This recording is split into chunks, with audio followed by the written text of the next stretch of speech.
Шижир алт. Хэрэв та энэхүү зохиолыг бүтэн хувилбараар сонсохыг хүсвэл M-Book application болон M-Book Web-ээр сонсоорой. Зохиолыг бичсэн Хайтан. Дуу оруулсан Б. Оргилволд. Үйлийн үр. 1-р хэсэг. За, миний хүүхэд гайгүй тогтоо бол та. Гээд дээлийнхэн ханцуугаар дууханд бурзаасан хөлсөн шудран аржсан хөгшин ламыг тойрон суусан томчууд сая нэг амьсгаа бүтэн авлаа. Гэрийн эзэгтэй томохноо дуудаж хамбад цай барь гэхэд охин ухасхийн босч мөнгөн аягны амсар цэлэл зүүлэн цай барилаа. Ингээд лам толгой сэгсэрч зэлгээ юм байна уу гэв. Охин тэр дороо модон тагшинд хярам хийм барьж гэнэ. Лам түүнийг чичирсэн гараараа тосон авч нэг амьсгаагаар залгилжглаа. Гэрийн эзэгтэй ламын юу гэхийг хүлээн ам тосон суухад лам та нар чинь юу хийж гисэн улс гэхээр ийм их лаланчиг дунчхад байдаг юм. Энэ удаад хараа гэж тогтоолоо. Цаашид юу болохыг хэнч тааж мэдхийн аргагүй. Яадаг үлээ хамбата минь хүлээж ирсэн ганцгүй юмсан. Энэ удаад аргалаад өнгөрөөлөө. Зай ихэж муутгыг хэлж мэдэхгүй юм. Тэр болтол сүүдэр газраас хоолхон байж сүгэлгэр модны ёроолд хүрэгэлгүй. Сүйтэй цайны амсар зуулгалгүй. Эхийн сүү амсуулахгүй. Эр хүний тоонд оруулахгүй. Буруу ингэртэй дээд өмсгөж. Буурал морины нуруунаас өөр унаанд мордуулалгүй. Нам гүмгүй хэл чимээгүйхэн аж төрцгөө. Тэгвээс 18 нас хүрээд зэдгэрийн данснаас гасагдж хүн хэмээн тооцоолно. Хайрхан минь яаж тэгж болох вүлээ? Удтал хүлээсний эцэст удамдам мэндэлсэн ганц эр хүн шүү дээ. Тэгээ та нар чинь ахиж буйны ажил хийх гэдэг гуйлсан. Энэ хүүг нохоо мэд адлаж, адгуус мэд зарж, амьдрахын хариуд хүн болох учигт төлөгт бууж байна. Тэрнээс бөөцөлж ирэхлүүлээд байвал мөдхөн лудмынхан учгаар дээшээ морилно. Гээд лам босч дээлийнхэн хормой гөвх аядахад толгой тарих нь хэрэгж говьж эхлэв.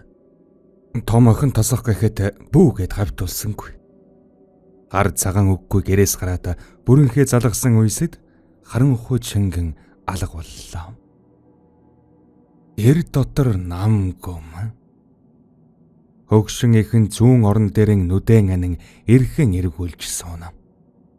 60 иргэм насны авууга хүүгийн хэвдэж буй баруун орны наана хойш налан суугаад уртаар санаа алдах. Түүний дэргэд 30 орчим гэмээр настай хүүхэн өвөр дээрх 8 настай охиноо алдчихгүй гэсэн шиг чанга тэврэн сууна. Том авган охин 16 орчим настай залуу бүсгүй галдаа мод хийж суугааж. Хүүгийн ээж 20 дөнгөж гарсан гэмээр бүсгүй баруун орон дээр хэвдэх хүүгийнхэн жижигхэн гарыг атхан уйлж байлаа. 60 иргэм насны авгаа төрүүлж дуугараа. Яста юу гэж бозрын хараал нь биднийг ингэ дайрчдаг байна. Энэ гэр оронд чинь юу болоод байгаа юм? Нямагч та жахан дууга идаач хүүхэд дөнгөж унтж байна. Юуны чинь дууга идах хараач өөрсдийгөө. Мал ахгүй аж ахуйд өвхнүүлэг битгий хэл. Сар шинээр хойморд суух хар юмгүй хоосон хэвдэж байж. Одоо миний дууг хорих гээ юу? Та ямар ганцаараа зовж шаналаад байгаа юу? Хярват ч гэсэн хэцүү байгаа штэ. Арай гэж удан залгуулах хөө дөрүүлсэн биш. Өнөөхөө алдчих гээд байн сандаргаад байхаар ямар олиг байх вэ? Чи намайг хөө төрүүлээгүйгээд гадуурхаад байгаа юм уу? Үгүй нямагч. Би огт тийм юм ярьсангүй. Үрээ алдсан их хүний зовлонг би мэдхийн дээдэр мэднэ. Дайсандаа ч хүсмээргүй зовлонг би төрсөн дүүдээ мэдрүүлэхийг хүсэхгүй байна. Таныг ядаж дууга жаахан айдаач л гэлээ. Тэрнээс илүү олон долоо юм ярьсан ч хүү. Гүй чи тэгээд л вэ штэ. Би ханыхан удмыг залгах хүү төрүүлж үзээгүй ч гэлэн ханы алдах их зовлонд хөл алдаж явсан удаа би шүү. Өдий 60 шагтлан товд жаргаад явсан гэх гээд байна уу? Би ч гэсэн зовж яваа хүн. Энэ удмын ийм заван хараалж ятах шиг юмнаас болж ганц охинтон санаа зовж явдаг хүн.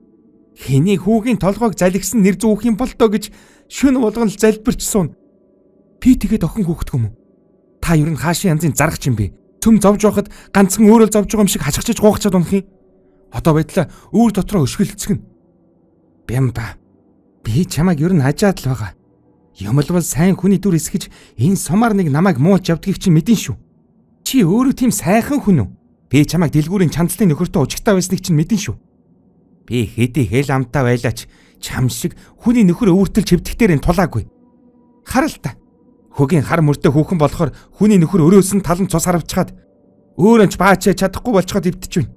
Тэр мо амтны тэгэж зовоож явахаар авч суугаад тэр жигт нь моринд нь чиргүүлдээд алчихгүй яасан юм.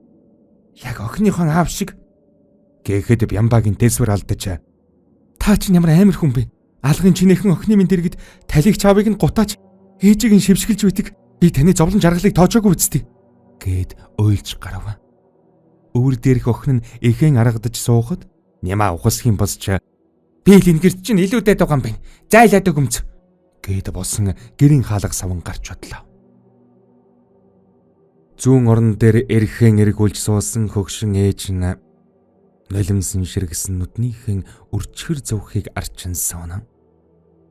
Харин баруун орон дээр хэвдсэн жаахан хөв өнөгчлэн ундах цуур хөхөн чинсэн ихэн шаадсан аяганд баруун хөхөн сааж саасан сүүнд нь нулимс туслан байв. Хэдэн өдрийн дараа Нямаа юухан ийхэн авахаар дэлгүүрийн үүдэн дэрхэд хаалттай байлаа. Буцан эргэх гэхэд айлын хөгшөнтөө нүүр дулчихав. Та мөн сайн бозор хорматнууд суманд ирснээс хойш гай зовлон тасархаа байлаа. Тэр мо дүүдээ очиж хил дуулгаарай. Хараа шингэсэн хормын доогуур нь шургаад гарсан хүргэн маань үүрээр өнгөрчихлөө. Бузар дэв шингэсэн. Дээрээс нь бусдын толгойг хазаж явдаг яасан нүгэлтэй улсав. Яста холхон зайлвал таарна. Элиг бүтэн инх тайхан амьдарч байхад айлд ийм их гай тарчих гэж нэрээ. Гэд барьсан таягаран бал бичгаанд өгөхөд Нямаа арайхийн зүгтэж гэртэн ирлээ. Гэртэн ирсэн даруйда дүүгээ нэг сайн занчи хэмээн бодтол Бямба байсангүй.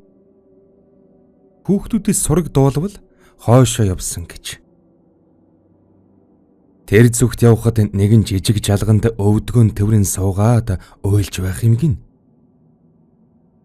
Олон юм ярьсангүй дэрэгдэн суухад их чиген ирснийг мэдэж мөрийг нь дэрлэн цөргөртөл уйлав.